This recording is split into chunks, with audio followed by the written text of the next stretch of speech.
अब तक देह का, देही का जो भी विचन हुआ है उसी को भगवान दूसरे शब्दों से आगे के 3 श्लोकों में कहते हैं। वो क्या है? वो क्या है ऐसे 3 श्लोक? अस्त का तो भाव है सत्ता, मतलब विद्यमान नहीं है, और सत्य का अभाव विद्यमान नहीं है। तत्वदर्शी महापुरुषों ने इन दोनों का ही तत्व देखा अर्थात अनुभव किया है। यहां पूर्वार्ध में भगवान ने भू सत्यायम मतलब भाव अभाव इन सत्तावाचक धातुओं का प्रयोग किया है। इनके प्रयोग का तात्पर्य नित्य तत्व की ओर लक्ष्य कराने में ही है। शरीर उत्पत्ति के पहले भी नहीं था, मरने के बाद भी नहीं रहेगा, और वर्तमान में भी इसका क्षण प्रतिक्षण अभाव हो रहा है।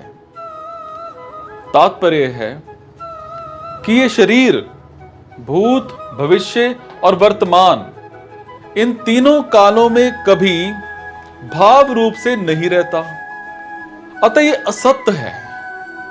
और इसी तरह से इस संसार का भी भाव नहीं है, यह भी असत्य है।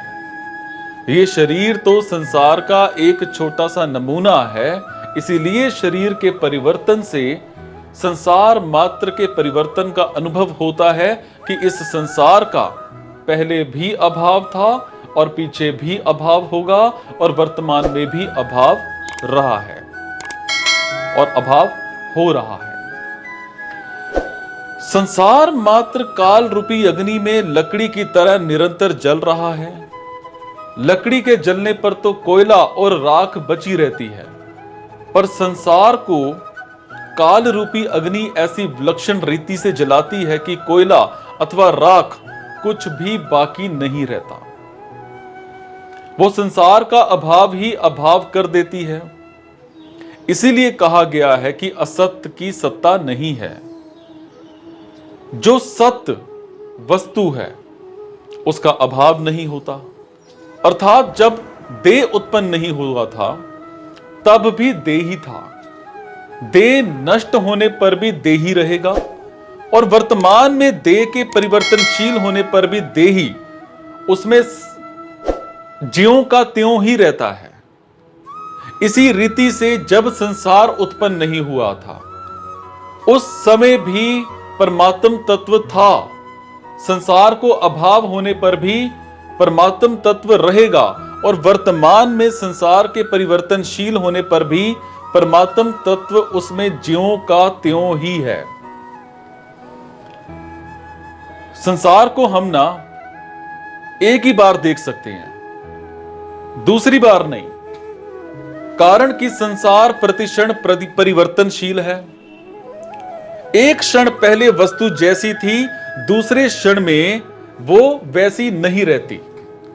जैसे सिनेमा देखते समय पर्दे पर दृश्य स्थिर दिखता है, पर वास्तव में उसमें प्रतिक्षण परिवर्तन होता रहता है। मशीन पर फिल्म तेजी से घूमने के कारण वो परिवर्तन इतनी तेजी से होता है कि उसे हमारी आंखें नहीं पकड़ पाती हैं। इससे भी ज्यादा मार्मिक बात यह है कि वास्तव में संसार एक बार भी नहीं दिखता, कारण कि शरीर, इंद्रियां, मन, बुद्धि आदि जिन कारणों से हम संसार को देखते हैं, अनुभव करते हैं, वो कारण ही संसार के हैं। अतः वास्तव में संसार से ही संसार दिखता है। जो शरीर संसार से सर्वथा संबंध रहित है उस स्वरूप से संसार कभी दिखता ही नहीं। तात्पर्य यह है कि स्वरूप में संसार की प्रीति नहीं है, संसार के संबंध से ही संसार की प्रीति होती है। अब इससे सिद्ध हुआ कि स्वरूप का संसार से कोई संबंध है ही नहीं। दूसरी बात, संसार, शरीर, इंद्रियां, मन, बुद्धि, इनकी सहायता के बिना चेतन स्वरूप कुछ कर ही नहीं सकता। इससे सिद्ध हुआ कि मात्र क्रिया संसार में ही है, स्वरूप में नहीं है। स्वरूप का क्रिया से कोई संबंध है ही नहीं। संसार का स्वरूप है क्रिया और पदार्थ। जब स्वरूप का ना तो क्रिया से और ना पदार्थ से ही कोई संबंध है, तब यह सिद्ध हो गया कि शरीर, इंद्रियां, मन, बुद्धि सहित संपूर्ण संसार का अभाव है। केवल परमात्म तत्व का ही भाव सत्ता है, और जो निर्लिप्त रूप से सबका प्रकाशक और आधार है। सत असत देही देह के तत्व को जो जानने वाले हैं, महापुरुषों ने इनका तत्व देखा है, इनका निचोड़ निकाला है कि केवल एक सत्य तत्व ही विद्यमान है। असत्य वस्तु का तत्व भी सत्य है और सत्य वस्तु का तत्व भी सत्य है। दोनों का तत्व भाव रूप से एक ही है। अतः सत्य और असत्य, इन दोनों के तत्व को जानने वाले महापुरुषों के द्वारा जानने में आने वाले एक सत्य तत्व ही हैं। असत्य की जो सत्ता प्रीति होती है या प्रतीत होती है, वो सत्ता भी वास्तव में सत्य की है। सत्य की सत्ता से ही असत्य सत्तावान प्रतीत होता है। इसी सत्य को परा प्रकृति, पुरुष और अक्षर कहा गया है, और असत्य को अपरा प्रकृति, क्षेत्र, प्रकृति और शर कहा गया है। अर्जुन भी शरीरों को लेकर शोक कर रहे हैं कि युद्ध करने से ये सब मर जाएंगे। इस पर भगवान कहते हैं कि क्या युद्ध ना करने से ये नहीं मरेंगे? असत्य तो मरेगा ही और निरंतर मर ही रहा है, परंतु इसमें जो सत्य रूप से है उसका कभी अभाव नहीं होगा। इसलिए शौक करना तुम्हारी बेसमझी ही है। 11वें श्लोक में आया है कि जो मर गए हैं और जो जी रहे हैं, उन दोनों के लिए पंडित जन शोक नहीं करते।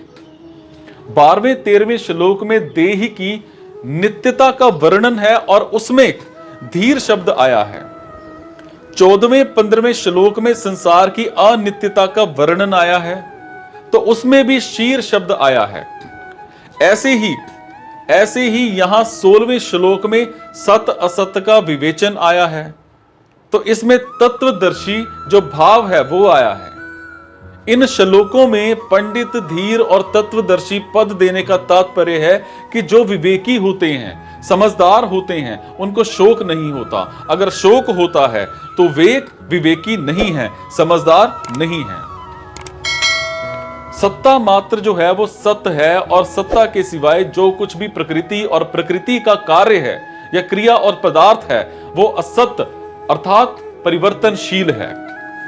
जिन महापुरुषों ने सत्य और असत्य दोनों का तत्व देखा है, अर्थात जिनको सत्ता मात्र से या सत्ता मात्र में अपनी स्वतः सिद्ध स्थिति का अनुभव हो गया है, उनकी दृष्टि, उनका अनुभव में असत्य की सत्ता विद्यमान है ही नहीं और सत्य का अभाव विद्यमान है ही नहीं। अर्थात सत्ता मात्र मतलब सत्य और तत्व के सिवाय कुछ भी नहीं है। भगवान ने 14वें 15वें श्लोक में शरीर की अनित्यता का वर्णन किया था। उसको यहां नासतो विद्यते भवा पदों से कहा है, और 12वें 13वें श्लोकों में शरीरी की नित्यता का वर्णन किया था और उसको यहां नभावो विद्यते सता पदों से कहा है। इन 16 अक्षरों में संपूर्ण वेदों, पुराणों, शास्त्रों का तात्पर्य भरा हुआ है। असत्य और सत्य इन दोनों को ही प्रकृति और पुरुष, शर और अक्षर, शरीर और शरीरी, अनित्य और नित्य, नाशवान और अविनाशी आदि अनेक नामों से कहा गया है। देखो, देखने, सुनने, समझने, चिंतन करने, निश्चय करने आदि में जो कुछ भी आता है वो सब असत्य है। जिसके द्वारा देखते, सुनते, चिंतन आदि करते हैं वो भी असत्य है और दिखने वाला भी असत्य है। इस श्लोकार्ध मतलब 16 अक्षरों में 3 धातुओं का प्रयोग हुआ है। भू सत्तायाम जैसे अभाव और भाव, अस भुवि जैसे असत और सत्य, विद सत्यायाम जैसे विद्यते और न विद्यते। यद्यपि इन तीनों धातुओं का मूल अर्थ एक सत्ता ही है, तथापि सूक्ष्म रूप से ये तीनों अपना स्वतंत्र अर्थ भी रखते हैं। जैसे भू धातु का अर्थ उत्पत्ति है, अस धातु का अर्थ सत्ता होनापन है, और विद धातु का अर्थ विद्यमानता वर्तमान की सत्ता है।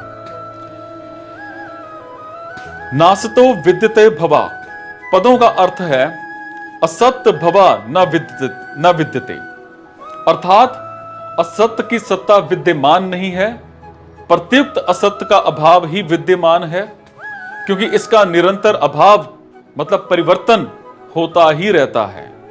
असत्य वर्तमान नहीं है, असत्य उपस्थित नहीं है, असत्य प्राप्त नहीं है, असत्य मिला हुआ नहीं है, असत्य मौजूद नहीं है, असत्य कायम नहीं है।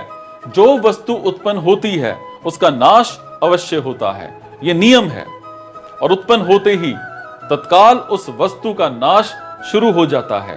उसका नाश इतनी तेजी से होता है कि उसको 2 बार कोई देख ही नहीं सकता, अर्थात उसको एक बार देखने पर फिर दोबारा उसी स्थिति में नहीं देखा जा सकता। और यह सिद्धांत है कि जिस वस्तु का किसी भी क्षण अभाव है उसका सदा अभाव ही है। अतः संसार का सदा ही अभाव है।